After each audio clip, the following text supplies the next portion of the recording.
Ya, bismillahirrahmanirrahim. Assalamualaikum warahmatullahi wabarakatuh. Waalaikumsalam warahmatullahi wabarakatuh. Terima kasih kepada semua Ananda mahasiswa di seluruh Indonesia ya, dari berbagai universitas di sini. Ada yang dari UPI ya, kemudian ada yang dari UGM, dari Universitas Negeri Manado, dari Unpad, dari Malang, dari UGM, kemudian dari Universitas Surabaya ya, Universitas Negeri Surabaya, semuanya. Terima kasih sudah komitmen mengikuti program KMMI ini ya, dalam kursus storytelling multibahasa, dan kita masuk ke dalam kelas bahasa Indonesia ya. Nah, para mahasiswa yang berbahagia, sebelum memulai acara pertemuan 1, kita awali dengan berdoa ya. Untuk berdoa, Ibu minta tolong Wahyu memimpin.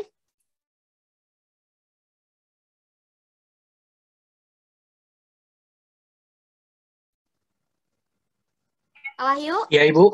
Ya, untuk memimpin doa sebelum kita memulai acara pertemuan 1 pelatihan ini. Karena kita beragam, Wahyu, jadi berdoanya tidak apa-apa masing-masing, tapi dipimpin. Ya, baik Ibu. Baik, untuk teman-teman yang lain, sebelum kita memulai kegiatan KMMI hari ini, marilah kita berdoa. Untuk yang Muslim, dipersilakan untuk membaca Al-Fatihah, dan untuk yang lainnya menyesuaikan. Fi barakatil umul Quran Al-Fatihah. Bismillahirrahmanirrahim. Alhamdulillahirabbil alamin, arrahmanirrahim, maliki yaumiddin. Iyyaka na'budu wa iyyaka nasta'in, ihdinas siratal mustaqim, siratal ladzina an'amta 'alaihim ghairil maghdubi 'alaihim waladdallin. Amin. Ya, alhamdulillah, terima kasih ya. Ini Wahyu ini adalah mahasiswa kami di Universitas Pendidikan Indonesia semester 3 ya, nanti masuk ke semester 3. Nah, teman-teman, untuk KMMI ini pada storytelling yang pertama, kita memiliki materi yang dirancang bersama begitu ya untuk semua tim. Dan materi pertama ini dibuat oleh Ibu Yulianeta mengenai pengetahuan dasar storytelling.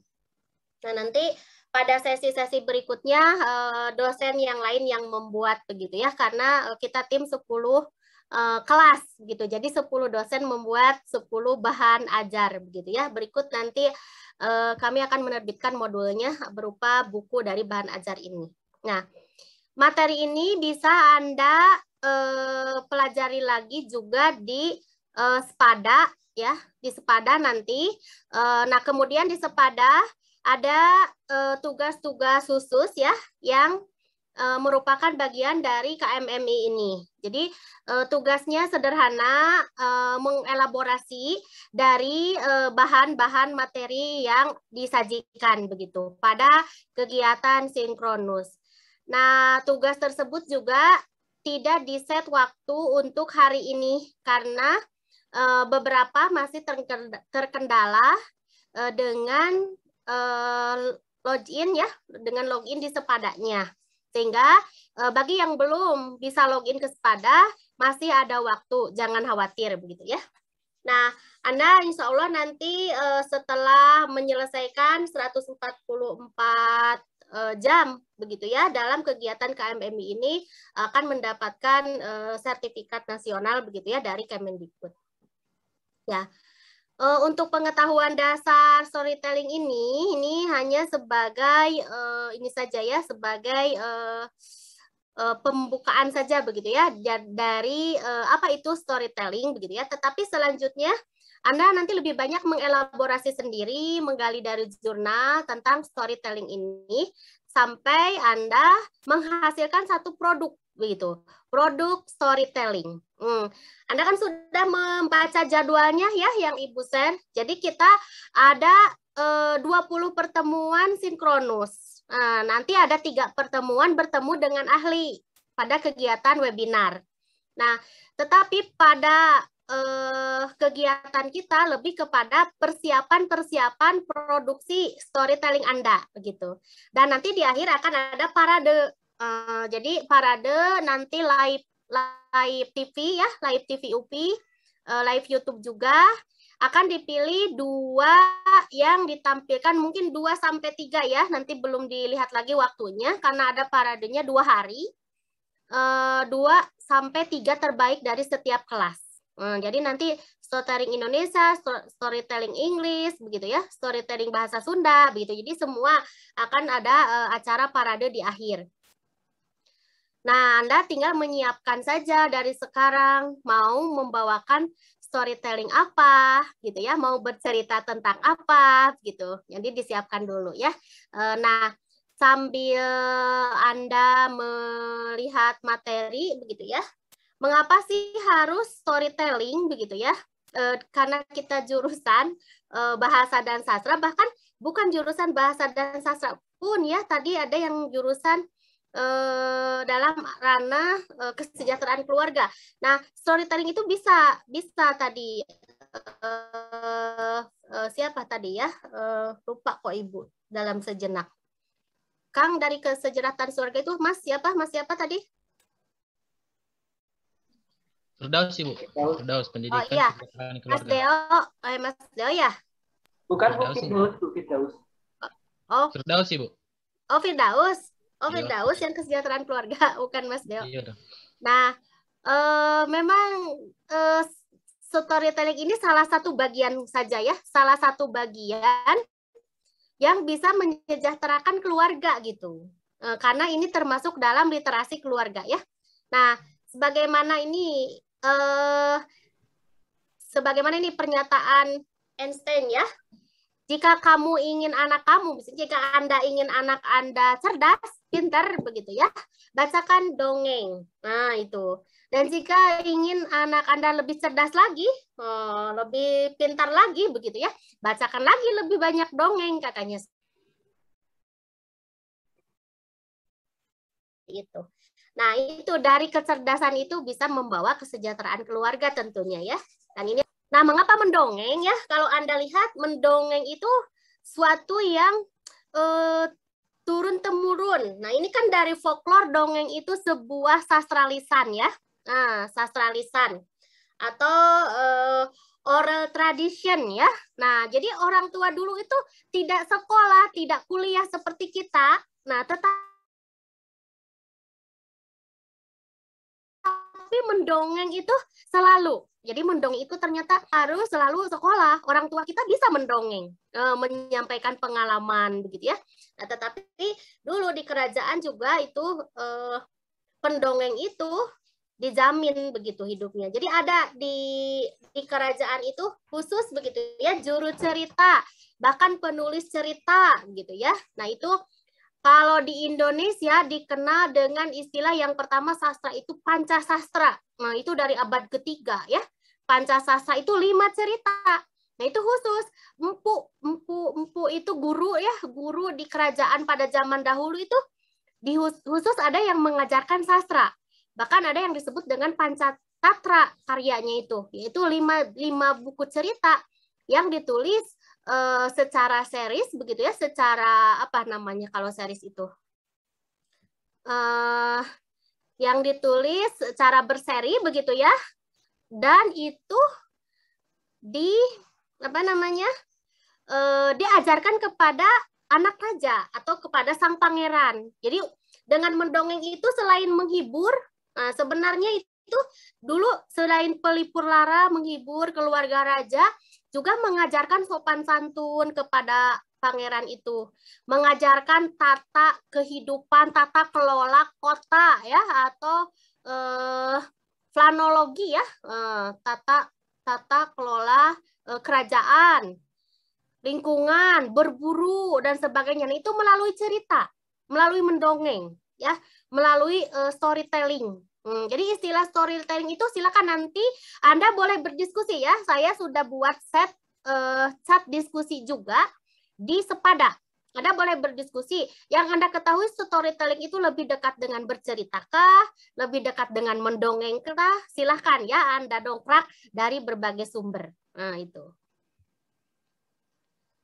Nah, ini juga ya, mendongeng itu salah satu bentuk budaya. Jadi itu tadi, budaya oral tradition ya. Nah, tapi ini gambar-gambar yang dulu itu nenek bercerita kepada cucu, mungkin ibu bercerita kepada anak, mungkin ayah dan ibu bercerita kepada anak, gitu ya. Mungkin ibu bercerita kepada anak sebelum tidur. Nah, mungkin juga bercerita di media ya, mungkin juga bercerita atau mengumpulkan anak-anak di tataran PAUD atau di tataran playing ya, playing grup apa ya namanya, play group itu pra usia PAUD ya, 3 tahun atau apa, dibacakan cerita begitu. Itu sebuah tradisi budaya sebenarnya. Nah, ini kalau kita lihat, nah boleh membacakan saja ini istilah mendongeng. Siapa yang mau membacakan? Saya, Ibu. Ya, silakan. Iya, pengertian. Mira, ya, silakan Mira. Pengertian mendongeng. Istilah mendongeng dalam bahasa Indonesia umumnya dipadankan dengan storytelling dalam bahasa Inggris. Mendongeng adalah menuturkan sesuatu yang mengisahkan tentang perbuatan atau suatu kejadian dan disampaikan secara lisan dengan tujuan membagikan pengalaman dan pengetahuan kepada orang lain.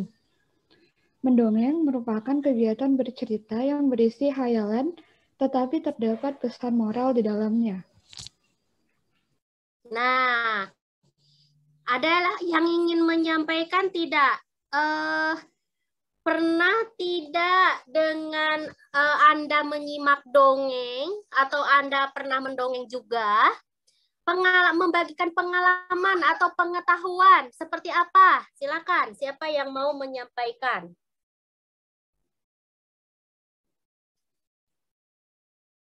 Langsung saja berbicara ya. Saya, Ibu. Saya, Ibu. Siapa ini dari UNESA? Dari UNESA tadi siapa? Rina. Oh, Rina. Silakan Rina.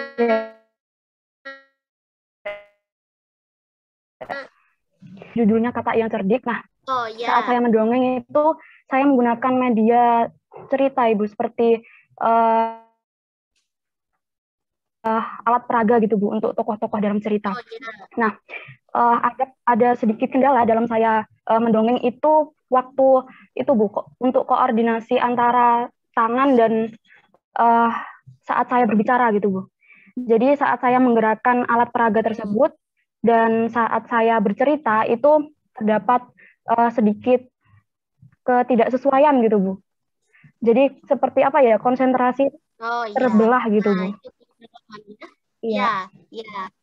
Nah, ini artinya ternyata mendongeng perlu apa ya? Perlu latihan berarti ya? Iya, Bu, betul banget. Nah, ini perlu latihan ya, Rina. Nanti dipraktikkan lagi ya sampai menghasilkan satu produksi storytelling yang baik ya. Anda nanti dipublikasikan dulu di Google Drive kami ya produk Anda semua sebagai bukti hasil KMMI.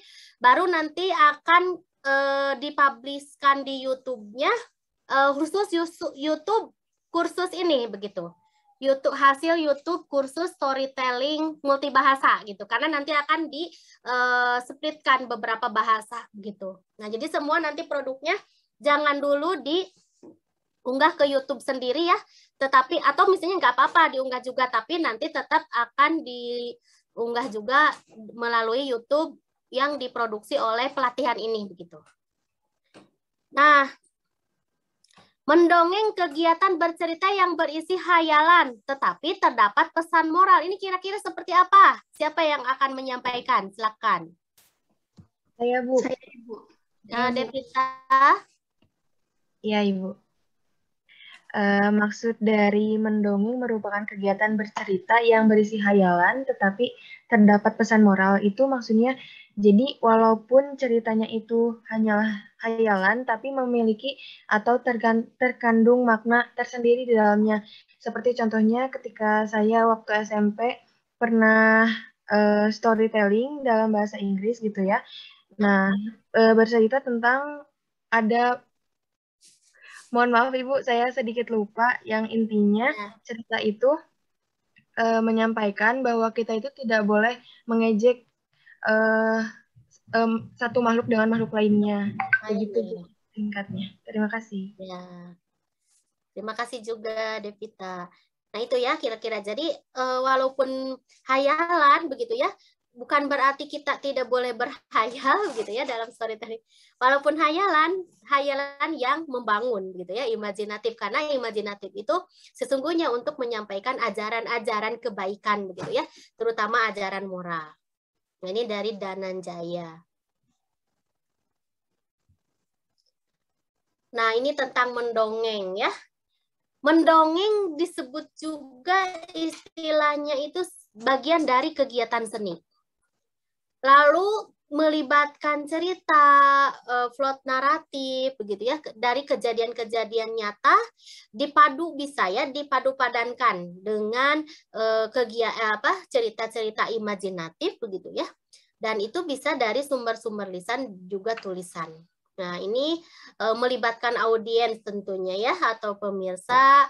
Kemudian di sini mendongeng itu berceritanya itu dengan bahasa, dengan gerakan, dengan oral ya, dengan vokal begitu. Nah, ini. Nah, mengenai hal ini yang disampaikan dari pendapat Larkin ya. Nah, ada yang ingin didiskusikan silakan mengenai hal ini. Boleh pernyataan, boleh pertanyaan, boleh apa saja. Anda bersetuju dengan pendapat ini, lalu apa kelebihan dari pendapat ini dan sebagainya. Silakan. Saya Bu. Nah, ini Bulan. Ya. Ya, ini Bulan dari PAUD. Bismillah, Ibu. Kan itu di poin 4, kegiatan ini melibatkan kemampuan seorang pendongeng untuk memberi kehidupan pada cerita melalui bahasa, gestur, dan vokalisasi. Apakah harus ada ketiga hal tersebut? Karena kalau saya kan seneng banget tuh nonton fairy tales di YouTube. Nah, itu teh ceritanya teh bukan melalui gestur seseorang tapi sebagai naratif gitu, gak ada. Apakah ketiganya harus ada? Tidak. Vokal saja ya. Nah, boleh menanggapi saja nih, menanggapi Bulan. Siapa yang mau menanggapi Bulan? Saya izin menanggapi, Bu. Ya, Nenden. Silakan. Ya, terima kasih, Bu. Dilihat dari teknologi sekarang yang semakin berkembang ya, jadi tidak hanya melalui visual saja yang bisa diperlihatkan ketika mendongeng ini, tetapi kan banyak yang hanya didengarkan melalui suara gitu, seperti ada di Spotify itu kan sekarang banyak yang bercerita, ada podcast dan lain sebagainya. Nah, menurut saya ini gestur ini tidak terpatok harus ada gestur gitu ketika mendongeng. Tetapi ketika mendongengnya secara visual, maka hal tersebut harus diperlihatkan seperti itu. Ya. Baik, ada lagi pendapat yang mungkin memperkuat Nenden, menambahkan? Mungkin saya bisa masuk dulu. Mas Deo, silakan. Oke, jadi itu mungkin dari pendapat yang terdapat di itu melalui bahasa, gestur, dan vokalisasi, mungkin itu tidak harus semuanya itu terpenuhi, tetapi karena yang penting dari mendongeng itu pesannya tersampaikan. Jadi audiens paham, kita yang mendongeng juga bisa menyampaikan pesan moralnya. Itu yang penting kalau buat melalui bahasa, gestur, dan vokalisasi, itu opsi yang mau diambil gitu buat menyampaikannya biar sampai pesan moralnya ke audiens atau pemirsa. Jadi tidak perlu semuanya terpenuhi, tapi kalau salah satu terpenuhi itu menurut saya sudah cukup kalau semisal audiensnya atau pemirsanya itu sudah paham. Oke. Ya, benar ya. Jadi memang kemampuan seseorang pendongeng juga ya, tidak mahir dalam segala hal ya. Mungkin bagus vokalnya, dia bisa menyuarakan kakek, nenek, suara burung, begitu ya, suara yang lain. Nah, kemudian bahasanya sangat lugas dan sebagainya begitu. Tapi ketika menyinkronkan dengan gerakan misalnya kurang dan sebagainya. Nah, berarti media yang cocok itu seperti tadi podcast ya, Spotify gitu ya. Nah, itu menyesuaikan nantinya ya kalau untuk zaman sekarang. Nah, tetapi juga misalnya lebih senang dengan gerakan. Nah, itu juga bisa ya, gerakan juga ada berbagai ya. Nanti pada sesi-sesi keberapa begitu, kita akan berbicara mengenai media, mengenai alat peraga dan sebagainya. Itu akan nyambung ya di situ. Nah, tetapi bahasa itu perlu ya untuk semua, karena baik itu vokal menggunakan bahasa yang bagaimana mengantarkan, mengondisikan ya, pendengar dari mendongeng itu harus betul bahasa storytelling mungkin tidak selalu sama begitu ya, bisa dengan bahasa naratif saja begitu ya, tapi dialog misalnya ataupun bercampur dengan kosakata-kosakata yang menggairahkan gitu ya, menggairahkan, membuat menarik begitu dari anak menggunakan diskip. Jadi yaitu harus betul-betul disiapkan supaya cerita kita itu menarik. Nah, ini memang melibatkan judulnya ya, tapi sudah barang tentu kalau misalnya tadi betul kata Nenden tuh, kalau misalnya kita membuat video yang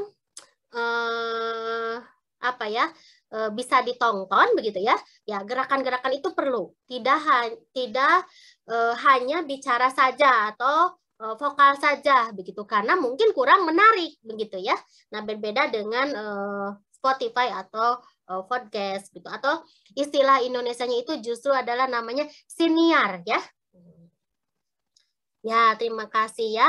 Anda sudah memiliki banyak pengalaman tentang ini. Jadi mendongeng itu bisa dengan alat peraga, bisa tanpa alat peraga, gitu ya. Tetapi media, tetap menggunakan media. Kalau misalnya, oh ya, silakan berpendapat. Tanpa alat peraga itu apakah tetap menggunakan media atau tidak?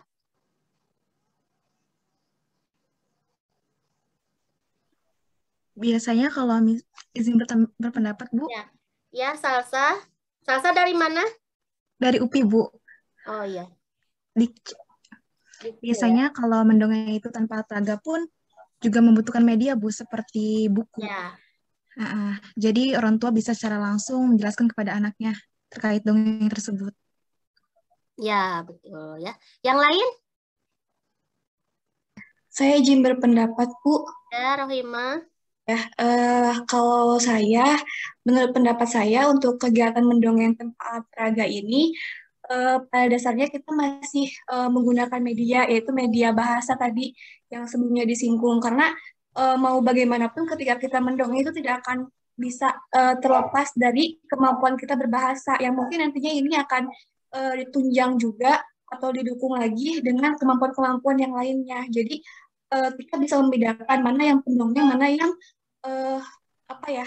sekedar bercerita gitu. Karena konsep pendongeng di sini itu kan menghidupkan cerita ya. Berarti kita sudah barangkali mungkin memerlukan media seperti itu, Bu. Terima kasih, Bu. Ya. Ya betul ya, bentar ya. Yang lain boleh juga ya menanggapi jika ada pertanyaan di chat. Nanti akan Ibu copy ya dialog di chatnya ya. Nah, biar ini konsentrasi ya. Ya, jadi buku itu masuk ke media. Nah, begitu ya. Bahkan manusia itu sendiri begitu ya. Nah, itu bisa masuk kepada salah satu komponen gitu ya, bagian dari media gitu ya. Jadi manusia begitu ya, sebagai sarana begitu, sarana untuk storytelling. Nah, itu. Ya, betul ya, kalau menggunakan alat peraga ini menggunakan media, berbagai media ya, wayang misalnya atau apa. Itu silakan ya. Nanti ada bagian sesi khusus tentang alat peraga, media, dan sarana storytelling ya pada pertemuan yang lain. Ini sekilas saja barangkali. Ya. Tradisi mendongeng yang kental di Indonesia itu banyak ya. Misalnya di Aceh gitu ya, ada kopek. Itu tradisi. Kemudian ada sohibul hikayat di Betawi, tukang kentrung di Jawa ya. Masih ada yang ini orang Jawa, orang mana? Oh, dari Surabaya nih. Tukang kentrung itu seperti apa? Bisa dijelaskan? Duh, kurang tahu sih, Bu. Kurang ya. Kurang tahu, Bu, ya, maaf. Berarti itu tradisi lama ya, tradisi orang tradisi. Nah, nanti boleh berbagi ya. Anda cari tukang kentrung seperti apa dalam mendongeng itu ya, dalam tradisi dulu ya. Di Sunda itu dulu ada yang istilah mendongeng itu wakepoh ya, di dongeng radio. Dongeng radio, kemudian ada yang dihubungkan dengan dengan reog ya, dengan seni gitu ya, dongeng sebagai seni gitu. Jadi dalam reog itu ada sesi mendongengnya gitu, itu juga ada. Nah, Anda juga nanti bisa berbagi di chat diskusi di Sepada ya, tentang berbagai jenis kegiatan mendongeng yang sudah sebetulnya adalah tradisi di Indonesia yang sudah kemungkinan ditinggalkan begitu ya, tetapi kemungkinan juga tetap ada begitu. Ini di India sebenarnya ini evos ya yang menjadi tradisi cerita itu berasal dari epos gitu ya. Dulu memang tidak difilm-filmkan kan ya, kalau sebelum dunia entertainment ya, dunia film merebak begitu ya. Jadi orang tua pun bercerita begitu ya, bahkan ada tukang cerita, mengundang tukang cerita. Jadi selain mengundang pawang, tukang pawang ular gitu ya, juga pawang cerita begitu. Pawang cerita, pawang kesehatan ya. Kalau ada yang sakit jiwa mengundang pawangnya begitu. Nah, ini kalau butuh cerita juga mengundang pawang gitu ya, mengundang tukang cerita. Dari epos-epos Ramayana, dari epos-epos Mahabharata begitu, sampai diceritakan begitu. Itu dulu karena memang tradisinya juga masih tradisi kerajaan juga ya. Itu bahkan menjadi ritual. Nah, jadi dongeng ini adalah tradisi sedunia. Jadi tradisi sedunia ya. Bahkan dari bercerita itu dari zaman ya kan sudah ada dari zaman Nabi ya, dari zaman Nabi Adam pun sudah diturunkan cerita ya. Wahyu kan ya tahu ya, Wahyu surat Hud, surat Sulaiman ya. Jadi dan berceritalah gitu ya, dan dengan hikayat-hikayat itu surat berapa ya Wahyu. Nah, jadi dengan bercerita itu kamu akan menjadi berpikir, nah gitu ya. Itu ada dalam Al-Qur'an juga. Jadi memang seperti itu. Kalau dalam Al-Qur'an itu kisos al-qasas ya, kisah-kisah. Kan banyak ya kisah. Coba yang Wahyu, kisah apa saja sih yang ada dalam Al-Qur'an? Itu masuknya ke dalam cerita sebenarnya. Kisah, banyak sekali kisah. Yang Wahyu tahu kisah apa?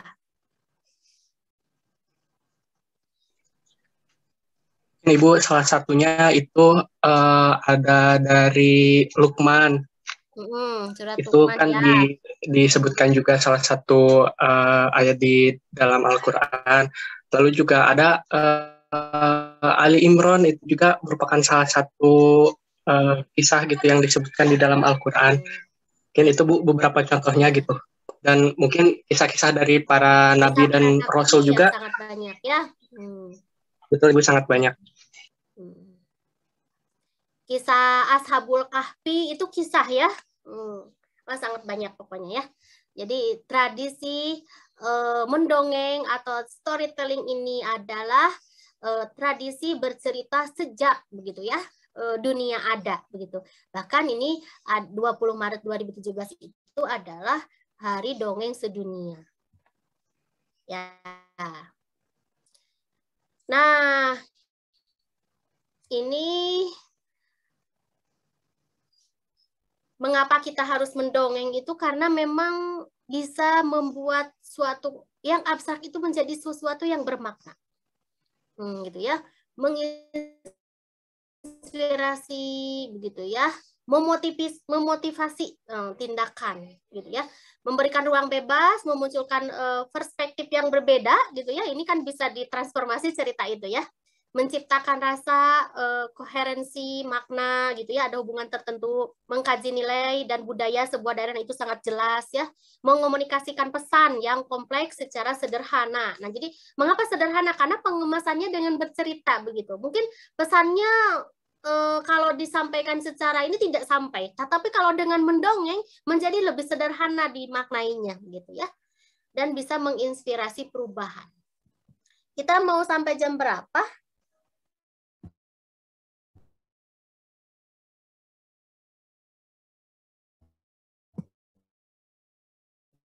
Ada yang mau memberi contoh nih di antara salah satu poin tuh.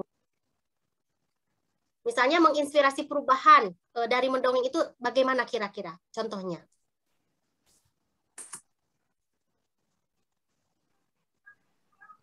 Ibu izin berpendapat. Ya, ayo.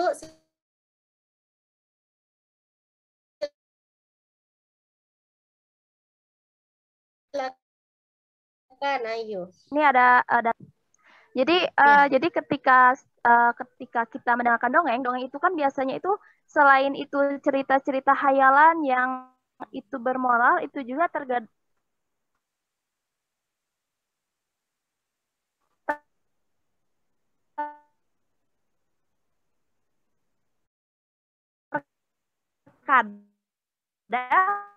akan kembali gitu, antusias sekali gitu, sehingga itu tuh seperti kita itu mengalami hal tersebut dan itu dapat memotivasi kita untuk berubah menjadi lebih baik gitu, Bu. Ya mungkin sekian, Bu. Terima kasih, Bu. Ya. Yang lain ada yang ingin menyampaikan? Saya boleh tentang izin menyampaikan, Bu. Siapa dulu? Umi ya, nanti baru Rizka ya setelah Umi. Ya, sebelumnya terima kasih Ibu. Di poin yang pertama itu, mengapa harus mendongeng? Yang pertama, membuat konsep abstrak menjadi bermakna. Jadi sebelum, mungkin karena konsep-konsep yang sudah ada itu masih abstrak gitu, terus mungkin terus orang-orang itu pengen mendongeng. Nah, karena apa? Kenapa menjadi dongeng itu bermakna? Karena ada sesuatu yang ingin disampaikan. Nah, itu misalkan suatu pesan moral tentang tadi pentingnya berbagi atau pentingnya untuk menghargai pendapat, seperti itu, Bu. Terima kasih. Ya, terima kasih juga. Risa, silakan Risa. Iya, Ibu. Terima kasih. Ya, kalau dari Risa sendiri itu, mengapa sih harus mendongeng? Kalau di poin mengomunikasikan pesan yang kompleks secara sederhana, itu sangat relate ya, sangat berhubungan sekali sama anak-anak PAUD gitu ya. Yang seperti yang kita tahu kan, kalau anak PAUD tuh mereka masih cara berpikirnya masih sederhana gitu ya, masih belum bisa berpikir secara kritis gitu kan. Jadi gimana kita menyampaikan nasihat atau pesan gitu kan untuk anak tersebut, untuk anak usia prasekolah, jadi agar lebih sederhana itu dengan mendongeng seperti itu, Bu. Terima kasih. Ibu izin berpendapat. Ya, silakan. Ya, terima kasih Ibu sebelumnya. Izin berpendapat, mohon diluruskan apabila terdapat kekeliruan, Ibu. Di poin keempat, menciptakan rasa, koherensi, dan makna. Sejalan dengan yang disampaikan oleh Larkin tadi, pada poin pertama, bahwa mendongeng itu adalah sebuah kegiatan seni. Kenapa sebuah kegiatan seni? Di mana mendongeng itu ada keindahan di dalamnya. Pernah nggak teman-teman kalau lihat film terbawa suasana sedih, sebel ke pemeran antagonis? Nah, itu tuh di mana desain atau konsep dari cerita itu tuh berhasil gitu ya, karena kita merasakan alur cerita yang disajikan oleh pembuat cerita tersebut. Nah, disitulah mendongeng itu menciptakan rasa di mana kita merasakan suasana cerita yang memang sedang disajikan gitu. Nah, memberikan makna untuk kita. Kemudian sejalan juga dengan yang tadi bahwa mendongeng itu tuh di dalamnya ada pesan moral. Jadi bukan hanya sekedar untayan kata atau untayan gambar yang kita lihat, tapi di sana ada pesan yang dapat kita ambil gitu, yang dapat kita jadikan sebagai apa ya, sebagai tuntunan hidup, pesan moral di dalamnya. Itu Bu, terima kasih. Ya, terima kasih. Ini Risa Y dan Risa A ya. Iya. Beda univ ini Risa Yulianti dari mana Yuliani? Dari sama Bu, dua-duanya dari UPI Tasik. Oh, dari Tasik dua-duanya. Oh, ini kembar nama, kembar univ. Ya. Bagus ya pendapat-pendapat Anda itu. Sudah hasil reduksi ya dari pengalaman ya, pengalaman. Tadi yang Risa pakai PAUD atau pakai apa? Pakai SD berarti ya Tasikmalaya? Pakai PAUD Bu kalau Risa. Oh, ada pakai PAUD di Tasik. Sepertinya dua-duanya pakai PAUD juga, Bu.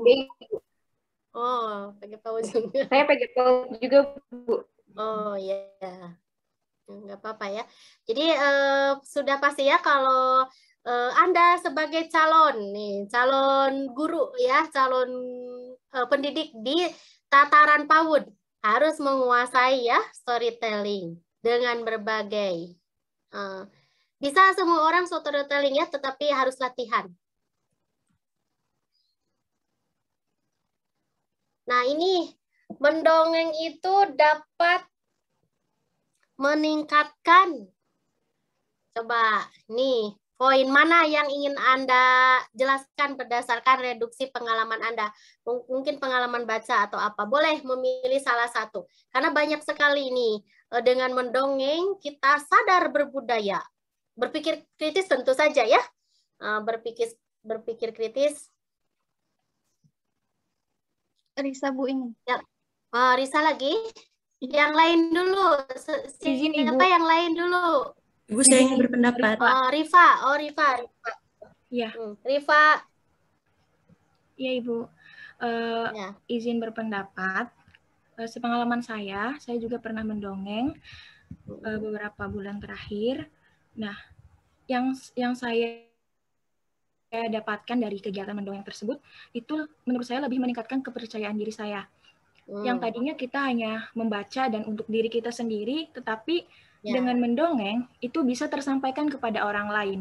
Dan itu ada kepuasan tersendiri serta kepercayaan diri yang meningkat dari dalam diri saya. Selain itu juga mengasah kelancaran berbicara saya di depan audiens gitu. Lalu selain itu, karena kemarin-kemarin itu bercerita tentang sebuah cerita dari sebuah daerah, nah itu menurut saya juga itu dapat meningkatkan kesadaran budaya seperti itu. Terima kasih. Ya, Rifa. Ataya Raisen tadi ya. Ataya mau menyampaikan, silakan. Kalau saya lebih ke ini sih Bu, berpikir kritis dan pengorganisasian ide. Karena kan setiap orang punya idenya masing-masing, punya interpretasi masing-masing terhadap suatu dongeng gitu Bu. Walaupun dongeng sama, kadang ya ada di suatu bagian yang berbeda. Saya ngerasa kayak gitu. Misal dongeng apa ya? Misal ini Bu, yang Kleting Kuning itu loh Bu. Kan ada yang menginterpretasikan, oh itu ketemunya sama nenek sihir yang baik gitu di gunung gitu. Ada yang menginterpretasikan, oh itu happy endingnya tuh ketemu sama pangeran gitu Bu. Jadi berbeda-beda gitu setiap orang. Ya. Nada dia. Ya Ibu. Ya, silakan. Jadi pendapat Ibu dari pengalaman saya mendongeng itu diantaranya sebenarnya bukan dongeng bahasa Indonesia, ada dongeng bahasa Sunda dan juga dongeng bahasa Inggris atau storytelling dalam bahasa Inggris gitu. Nah, dari sini banyak hal yang dapat saya terapkan gitu ya. Diantaranya ada kesadaran budaya, kosakata idiom dan bahasa kiasan, segmental dan suprasegmental, bahkan kepercayaan diri pun gitu. Nah, kesadaran budaya diantaranya saat itu saya sempat mendongeng tentang cerita rakyat atau kita sebut juga sebagai legenda seperti itu. Nah, di mana kita mengetahui kesadaran budaya pada masa zaman dahulu atau bahkan budaya-budaya yang hingga kini masih diterapkan gitu. Nah, selanjutnya ada kosakata idiom dan bahasa kiasan. Nah, terkadang yang saya rasakan saat mendongeng waktu itu dan dibimbing juga oleh pembimbing saya bahwa mendongeng itu tidak selalu harus textbooks. Jadi kita bisa melatih tata bahasa kita, melatih kosakata kita dan menambahkan bahasa-bahasa kiasan yang penting cerita tersebut tersampaikan kepada audiens. Maka mengapa tadi sebelumnya dalam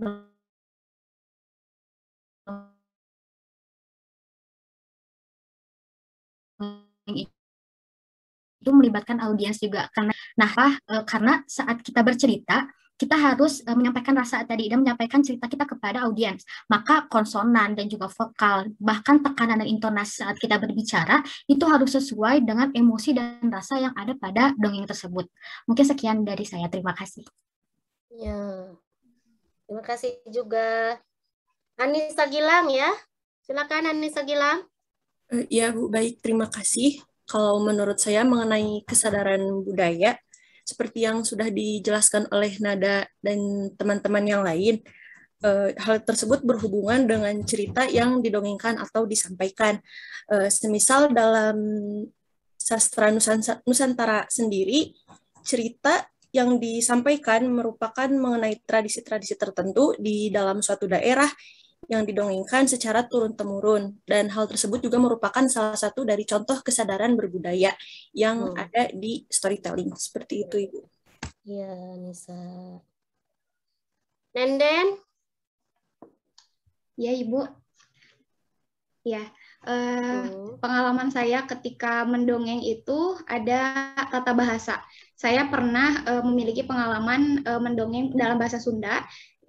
Jadi saya mengetahui tata bahasa yang ada dalam bahasa Sunda. Kemudian keterampilan mendengarkan saya juga jadi lebih meningkat. Mengapa? Karena ketika kita melatih kemampuan berbicara, maka kita juga harus melatih kemampuan mendengarkan. Seperti itu.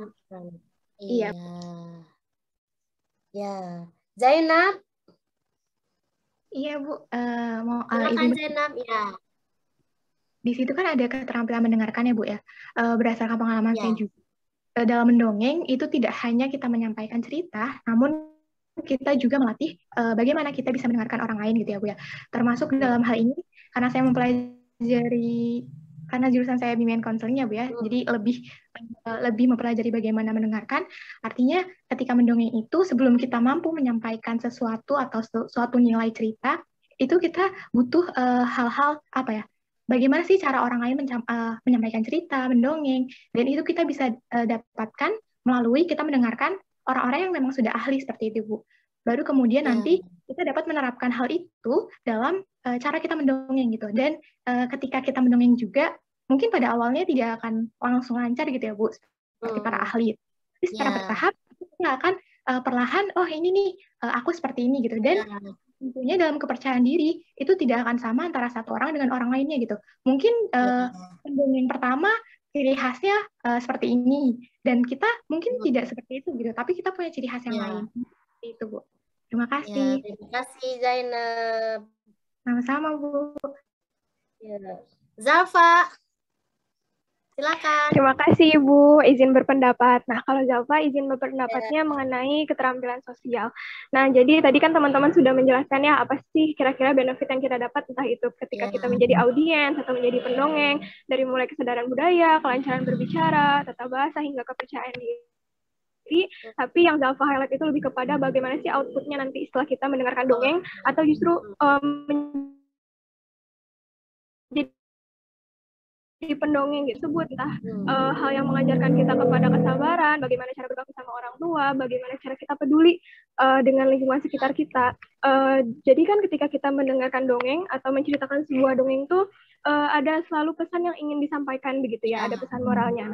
Nah, dengan hanya mendengarkan saja tuh berarti pesannya tidak tersampaikan. Nah, bagaimana cara tersampaikan adalah dengan kita mengimplementasikannya di kehidupan kita sehari-hari. Dan tentunya karena kita merupakan makhluk sosial ya, yang kita hidupnya tidak bisa individual, harus berdampingan dengan orang lain. Nah, dongeng juga bisa menjadi salah satu jembatan untuk kita meningkatkan keterampilan sosial kita, bagaimana kita berkomunikasi dengan orang banyak, berinteraksi dengan orang banyak, dan ternyata dongeng itu membuka perspektif Zalfa jadi tidak sesederhana itu begitu. Jadi bakal ada dampaknya yang lebih besar kepada lingkungan seperti apa. Bagaimana cara kita pengimplementasian. Bu, terima kasih. Ya, sama-sama. Wah, ini sudah dipahami ya semuanya ini. Sudah dilakoni bahkan ya. Jadi Anda sudah banyak pengalaman juga tentang mendongeng ini ya. Tinggal Anda nanti mencoba lebih banyak memproduksi berarti ya, merealisasikannya lagi. Ya, kita lanjutkan. Nah, ini ya. Sebetulnya ini pengantar saja ya, nanti manfaat storytelling juga akan disampaikan pada pertemuan besok ya, yang kedua. Jadi selain bagi anak-anak, mendongeng itu memberikan manfaat kepada orang tua sebagai pendongengnya. Ya, bagi ya, manfaat bagi kedua belah pihak ya. Jadi bagi pendongengnya juga bagi audiensnya tadi ya. Nah, jadi pemahaman diri, kemudian pembinaan hubungan interpersonal ya. Nah, bagaimana untuk terlihat seperti apa sih memahami kita Anda calon ibu dan calon ayah nanti ya. Bagaimana memahami secara interpersonal antara kita dengan anak gitu ya. Kemudian anak juga memahami kita begitu ya. Itu bisa terjadi dengan mendongeng.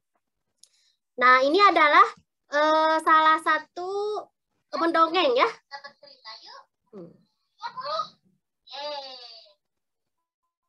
Ini lihat dulu, ini dulu. Kan sudah disiapkan tadi sama ya.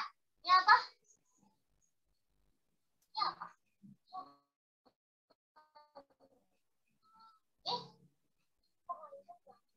Wow. Jadi kenapa banyak kuda? Kumpul-kumpul di mana? Ini saja. Kita ke rumah nenek. Dia mau kemana? Oh, pakai mobil ini. Mobil apa ini? Masa depan. Oh, iya.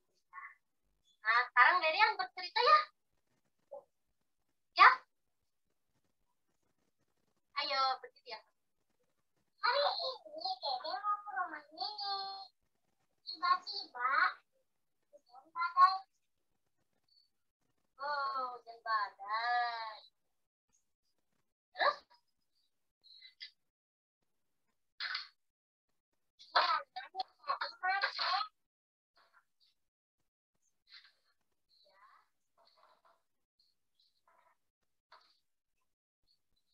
Wah, panjang macetnya ya?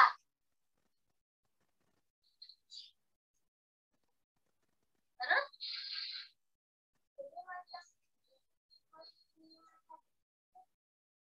Oh, ambil porsi masa depan buat apa?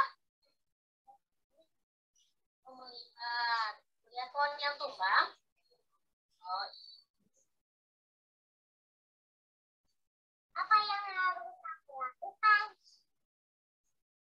Aku masuk aja. Oh, nelfon Bu Dokter, Dede. Ya. Pokoknya diangkat sama Bu Dokter.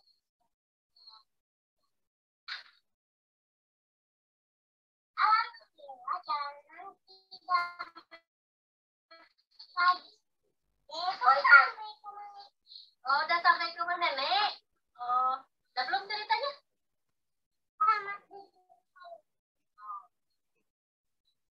Udah ceritanya? Udah. Oh, begitu. Hebat ya, Yasir ya. Udah bisa cerita. Makasih, Yasir.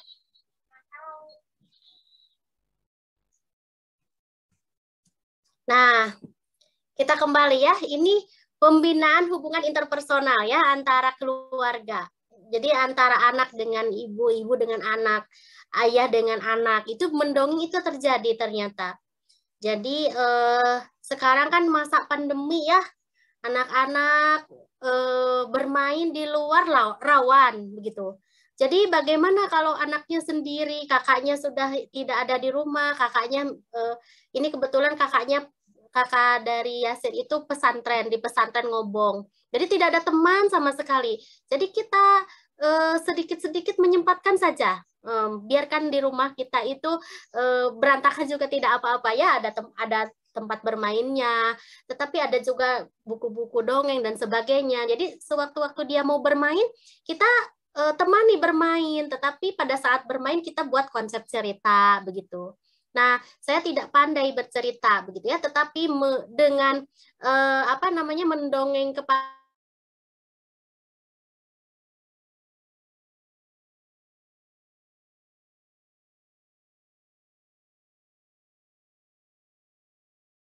anak tidak perbedaan interpersonal gitu di antara kita. Jadi kadang-kadang anak bosan mau main apa, ditemani main kita ini dan sebagainya. Nah, itu bisa dikaitkan dengan bermain sambil bercerita gitu ya. Ini salah satu dari pembinaan hubungan interpersonal. Nah, sekarang ada yang punya pengalaman tidak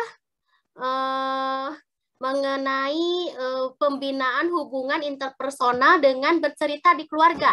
Mungkin Anda pernah diceritakan sesuatu atau Anda pernah bercerita kepada adik Anda dan seperti apa sih hubungan Anda gitu dengan ya kedua dari pencerita maupun yang diceritakan. Siapa yang mau menyampaikan pengalamannya? Ibu. Mahira boleh? Iya. Jadi kalau di keluarga saya itu biasanya paling sering cerita tuh Bunda. Jadi waktu saya kecil, kakak saya kecil itu biasanya sebelum tidur dan yang diceritakan tuh bermacam-macam, tapi seringnya itu cerita pengalaman waktu Bunda saya masih kecil gitu saat di kampung. Jadi dari cerita itu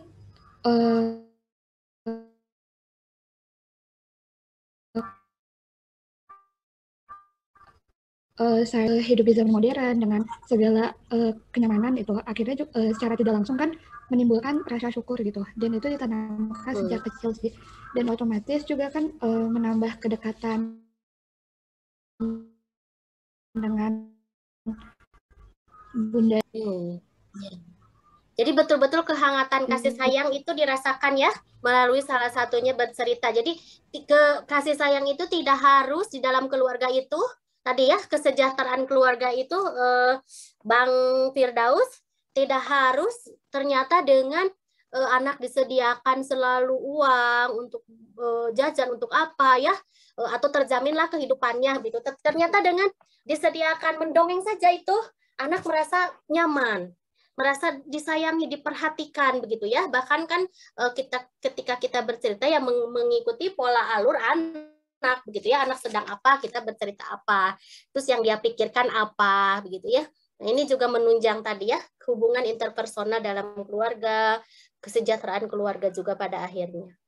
Nah, di Indonesia ini tokoh yang terkenal Pak Raden ya, yang sampai melegenda dijadikan film apa? Pak Raden itu jadikan film siapa sih, Unyil ya? Itu. Sebenarnya beliau namanya Pak Suyadi ya. Jadi ini seorang komedian juga. Nah, sekalian itu sebagai aktor dari cerita si Unyilnya sendiri.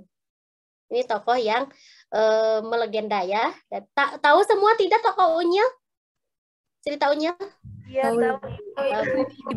Itu waktu Ibu kecil juga sudah ada Unyil itu di TVRI ya, di TVRI dulu di Ibu itu televisi yang paling awal itu adalah TVRI begitu.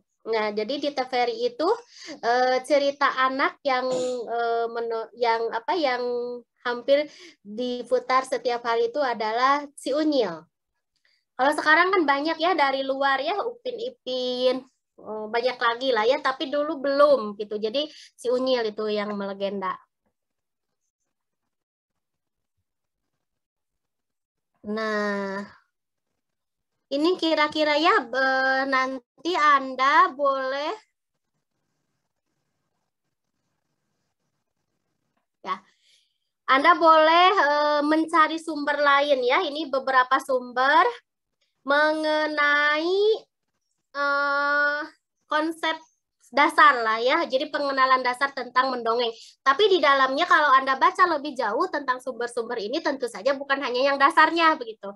Pasti ada yang lebih mendalam lagi. Jadi silakan nanti Anda mereduksi kembali, mengelaborasi kembali, mengeksplorasi kembali begitu ya di dalam SPADA pada pertemuan 1, di dalam penugasan dan di dalam chat. Anda boleh berbicara apapun begitu ya mengenai konsep dasar mendongeng ini. Konsep dasar mendongeng dikaitkan dengan apa saja silahkan. Jadi yang terpenting ada ya ini kan tidak cukup ya kita kalau hanya bertemu 2 SKS tapi juga kita menyebabkan kalau terus-terusan juga sinkronus kita pusing ya, terus-terusan saja melihat laptop begitu. Sehingga asinkronus itu bisa Anda lakukan kapan saja, bisa besok, bisa juga nanti malam begitu ya. Bisa dalam yang penting setiap diskusi Anda isi silakan dengan teman-teman rame saja begitu ya. Nah, itu untuk materi hari ini. Nah, sekarang ada yang ingin Anda tanyakan tidak sekaitan dengan program KMMI ini dan sekaitan dengan apa yang akan kita lakukan selanjutnya. Barangkali ada yang masih belum mengerti dari penjadwalan. Silakan.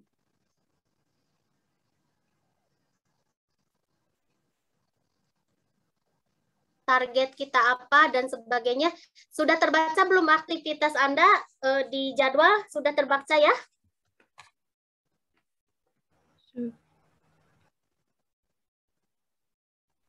Bu, izin bertanya. Ya, ayo. Iya Bu, kalau izin bertanya kalau misalkan itu kehadiran kan katanya di ininya di SPADA ya Bu, itu di mananya ya Bu? Buat iya. Sebetulnya Ibu sudah mencoba set kehadiran. Nah, nanti Anda mencoba juga ya, apakah dengan mencentang saja begitu bahwa Anda itu present gitu. Di situ ada tidak pilihan present atau tidak present dan sebagainya. Ibu izin. Tadi itu saya sempat mencoba Bu untuk masuk. Nah, untuk di pertemuan pertama itu sudah ada kehadiran, cuman belum bisa diklik, hanya bisa dicentang. Dan jika dicentang saja, sepengalaman dari mata kuliah PKN itu tidak valid untuk presensinya. Itu harus diklik present. Sedangkan belum ada Ibu.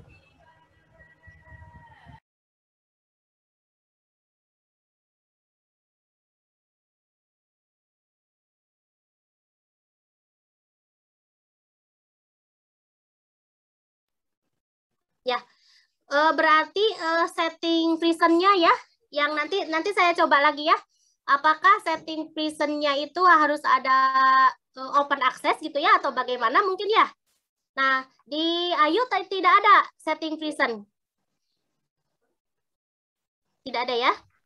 Yang di PKN itu belum berhasil yuk sampai sekarang yuk. Kalau buat PKN nggak tahu itu siapa Ibu. Soalnya kalau waktu PKN-nya nggak pakai SPADA Ibu. Oh. Iya. Tapi kalau di sini emang iya Bu, di SPADA itu ada kayak kehadiran pertemuan itu tinggal di checklist aja gitu. Di checklist saja ya. Nah, coba siapa lagi yang punya pengalaman? Ya Ibu. Jadi sama kayak Diva tadi, kebetulan kami sekelas. Jadi di SPADA itu untuk submit kehadiran tidak cukup checklist saja, nanti tidak terekam Ibu. Jadi hanya bukti kita sudah mengisi gitu itu. Tapi ntar si kehadiran kita tidak masuk. Jadi biasanya saat kita klik tentang kehadiran, nanti di sana ada submit attendance-nya Bu gitu. Nanti baru di sana kita akan mengisi dan nanti ada tulisan 100%. Tadi pun saya lihat, saya coba stop itu tidak bisa dan tetap presensinya 0/0 gitu. Harusnya 100% Ibu. Oh iya. Jadi ada yang harus diklik ya, bagi Anda di mahasiswa ada yang harus diklik presentnya, sehingga harusnya berarti harus ada open access untuk ngeklik itu berarti ya. Nanti ya Ibu coba ya. Ibu baru men-settingnya itu buat daftar hadir begitu ya, tetapi belum ada open access berarti untuk hanya bisa Anda centang saja, belum ada open access untuk mengklik ini ya, present dan lain-lainnya ya. Nah itu sendiri-sendiri individu atau bisa oleh seorang, misalnya hadir 100%. Oleh individu Ibu. Oh individu ya. Ya individu. Kalau di spot kan enak ya. Ya sama KM ya Bu ya. Ya tidak apa-apa. Nanti kita coba lagi ya. Terima kasih. Nah untuk pertemuan kita hari Selasa tidak menjadi masalah pukul 1. Jika saya mah tidak ada masalahnya Bu. Nah, berarti tidak ada ya. Semua bisa pukul 1. Jadi diusahakan Ibu juga pukul 1 dimanfaatkan ya untuk apa? Kecuali hari libur ya, nanti 17 Agustus libur. Ada kan, lihat jadwal saja tanggalnya. Mungkin ada yang pindah ke Rabu, Selasa, mungkin ada yang Selasa Kamis. Tetapi ketika Selasa libur mungkin pindahnya ke Rabu atau ke Senin gitu. Nah, nanti kita konfir saja di grup ya. Ya, terima kasih. Nah, Ibu apa ya? Ingin selain Anda memahami, bukan memahami ya, mengelaborasi jurnal yang ada di tugas, ya mengelaborasi saja dari hasil jurnal itu pemahaman Anda tentang storytelling itu seperti apa. Anda juga sambil membaca-baca ya. Ini tidak harus dilaporkan, Kak. Ini saja, persiapan saja. Anda membaca-baca cerita-cerita yang menurut Anda menarik begitu untuk dibuat produk storytelling. Nah, jadi diharapkan semua individu membuat produk storytelling dari cerita yang berbeda. Ya. Boleh dari legenda, boleh dari cerita rakyat, boleh dari cerita anak misalnya. Terus Anda berpikir keras, mau diproduksi dalam bentuk apa?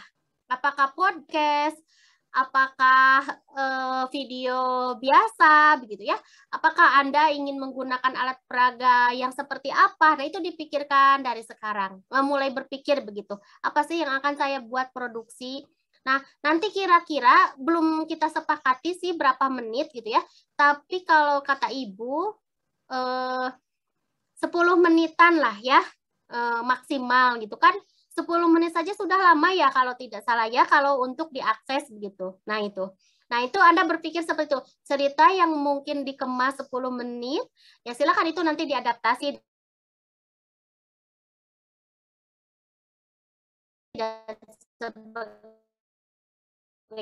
Karena pada pertemuan-pertemuan berikutnya kan padat ya, besok ada gitu. Besok kedua minggu depan itu sudah masuk ke bahan. Jadi Anda sudah siap begitu. Saya akan menyampaikan cerita ini begitu untuk bahan. Saya akan ini, jadi sudah punya rencana-rencana begitu. Jadi sekarang akses dulu saja cerita yang akan saya sampaikan seperti apa yang menarik begitu ya.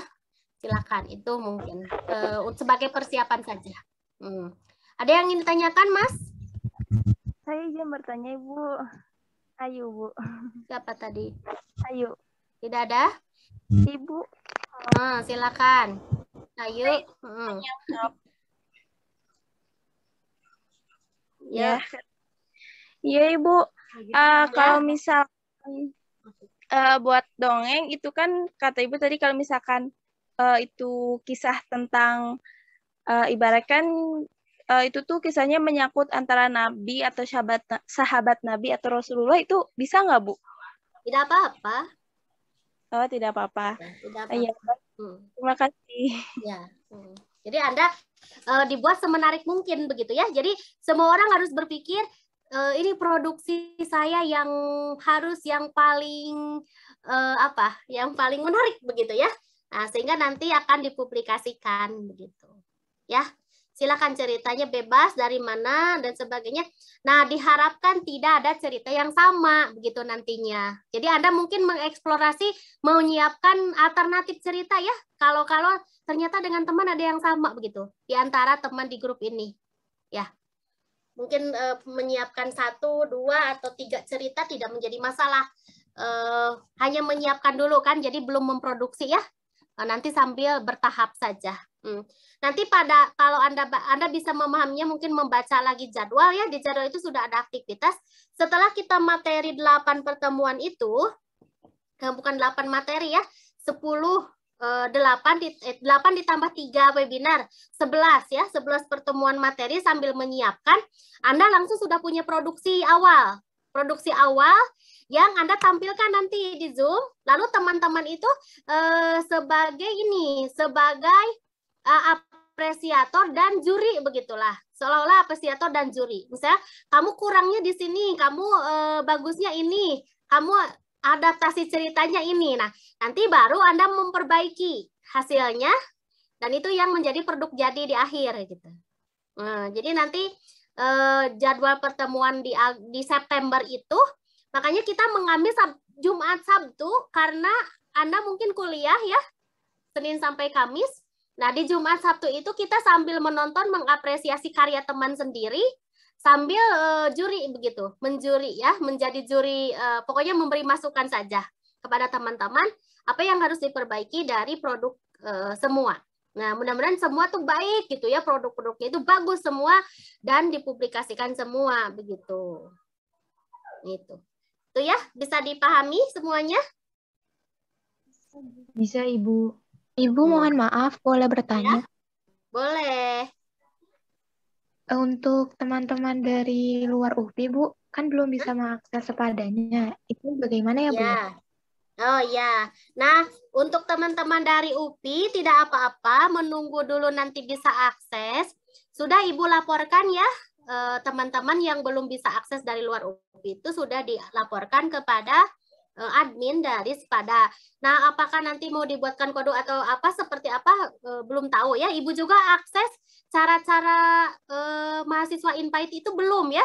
Ibu baru mencoba akses menggunakan akun ponakan Ibu ya, yang Ibu contohkan itu Hilma. Jadi di akun keponakan Ibu itu hanya bisa untuk UPI. Tidak bisa begitu ya untuk yang lain dengan kode yang berbeda begitu, tidak bisa masuk. Dan untuk akses pada Indonesia itu sendiri, itu enroll-enrollnya itu LMS masing-masing PT kalau lihat di YouTube. Gitu. Jadi Ibu belum menemukan cara, sehingga lagi dilaporkan kepada admin ya. Sama kelas lain juga begitu. Nah, tetapi Zainab ya. Zainab itu dalam cerita ini, Zainab itu sidul anak Betawi ya. Beda. Tapi Nabi beda Zainab. Keluarga Nabi juga ya Zainab. Jadi Zainab dan teman-teman dari luar UPI nanti tetap masih bisa mengisi setelah akses login Sepadanya bisa. Jadi tidak Ibu batasi waktu diskusi dan penugasan. Tidak Ibu batasi ya. Tapi semua harus mengisi setiap pertemuan begitu. Ada 20 pertemuan mengisi semua tugas itu. Tapi waktunya pokoknya rentang Agustus kalau bisa penuh gitu semua pertemuan. Rentang September penuh gitu. Jadi tugas-tugasnya sebenarnya sederhana sih karena dianggap 3 JP. Jadi ketika mengapresiasi, Anda memberikan apresiasi terhadap 2 orang teman. Nah, misalkan pertemuan ke-12 itu kita kemungkinan 6 orang yang tampil. 6 orang kan 10 menitan ya, bisa lah 6 sejam untuk tampil. Tetapi langsung apresiasi begitu. Nah, si hasil apresiasi Anda itu masing-masing menguraikan, mengapresiasi 2 teman di Sepadanya. Nah, gitu. Walaupun Anda tampil hari ini, tetap kan bisa mengapresiasi teman yang lain gitu. Jadi setiap pertemuan Anda menguraikan hasil apresiasi Anda terhadap 2 teman Anda. Gitu. Itu tugas yang pas apresiasi. Kalau tugas yang lain silakan nanti dilihat di Sepada saja ya, sudah diupayakan tugas-tugasnya tidak terlalu berat gitu ya, tapi lebih kepada mengeksplorasi dan memproduksi saja. Ada yang lain yang ingin ditanyakan? Ibu, izin bertanya. Ya, Wahyu. Mau memastikan saja, Ibu, takutnya saya luput gitu untuk tugas itu. Tadi saya coba cek di Sepada, yang pertemuan pertama itu kan ada membuat resume, dan kita harus mencari 3 jurnal, Ibu, mengenai tadi pengetahuan dasar storytelling. Nah, untuk ini berarti tidak ada tenggat waktunya, Ibu, untuk pengerjaannya. Ya, Ibu tidak membatasi karena teman-teman kita, Wahyu, yang belum bisa login. Gitu ya. Bu. Tetapi secepatnya lebih baik kan, biar tidak menumpuk karena pertemuannya kan padat, Wahyu, jadwalnya. Oh ya? Iya, Ibu. Iya. Ya. Nah, teman Jainab dan teman-teman yang lain ya, Deo, Firdaus, Rina, bisa membuat ini saja dulu sendiri, minta ke teman tugasnya apa. Nah, buat dulu saja dulu di Word gitu ya. Nanti kan tinggal ini di Word PDF, nanti begitu bisa akses tinggal diunggah begitu. Bagaimana? Bisa ya? Iya, bisa sambil Ibu. Kenalan lah. Ya, sambil kenalan lah. Zainab nanti ke Devita minta tolong tugasnya apa, diskusinya apa. Jadi bisa buat dulu. Nanti begitu bisa login tinggal diunggah, ya. Kan ada di grup nomor. Iya, Ibu. Terima kasih, Ibu. Ada lagi? Ya, sama-sama Wahyu. Ada lagi? Nah, mangga, Devita. Ya, menyinggung soal durasi produk dari mendongeng ini sendiri, tadi kan Ibu sempat mengatakan 10 menit. Nah, apakah itu maksimal atau bagaimana ya, Bu? Nah, ini fulling dulu ya, fulling dulu pada Anda. Menurut Anda, kalau Anda mendengarkan cerita, audiens itu lebih lama bertahan berapa ya kalau di media sosial? Misalkan di Instagram, di apa? TikTok saja kan hanya berapa? 1 menit ya? Paling lama, berapa? 3 menit. 3 menit biasanya, Bu. Oh, 3 menit. Nah, kalau 10 menit itu kurang atau cukup atau lebih?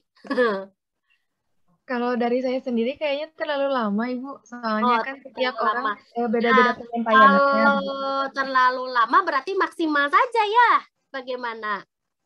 Nah, itu ya. Ibu. Nah, jadi silakan. Maksimal berarti ya. Nah, Anda bagi calon guru itu bisa dijadikan sebuah nanti media ketika Anda mengajar ya di PAUD atau mengajar di SD. Nah, itu bisa nanti juga semua bisa diunggah di YouTube begitu ya. Selain ya diutamakan kami dulu yang mengunggah karena ini produknya tagihan ya. Mana kursusnya begitu? Mana produknya? Tagihan dari Kemendikbud. Mana hasil produk Anda begitu? Produk kursus ini. Jadi atas nama kami dulu mengunggah di YouTube-nya gitu ya. Nanti baru Anda juga bisa mengeksplor lagi. Ya.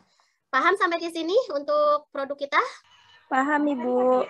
Ya, nanti saya koordinasi dengan kelas lain, dengan dosen kelas lain bahwa kelas kami merasakan kalau 10 menit itu maksimal begitu ya, karena agar pendengar atau audien itu bisa menyimak lebih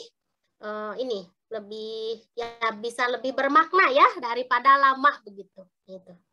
Mudah-mudahan disepakati. Ya, Anda tinggal menyiapkan saja. Nah, kalau sudah kita tutup saja dengan ucapan alhamdulillah ya bagi yang muslim. Alhamdulillahirabbil alamin. Nah, terima kasih kepada semuanya yang sudah hadir pada pertemuan ke-1 ya. Nah, kita menghitung saja, kita nanti 19 lagi pertemuannya begitu ya. Sambil Anda mempersiapkan produksinya. Ibu tutup ya semuanya. Sudah deal ini, tidak ada lagi yang ingin disampaikan? Tidak ada ya. Ibu tutup. Wassalamualaikum warahmatullahi wabarakatuh. Waalaikumsalam warahmatullahi wabarakatuh. Terima kasih banyak. Terima kasih. Terima kasih ya. Terima kasih banyak semuanya. Terima kasih Ibu. Ya, Indah. Ya, semuanya sehat. Ya.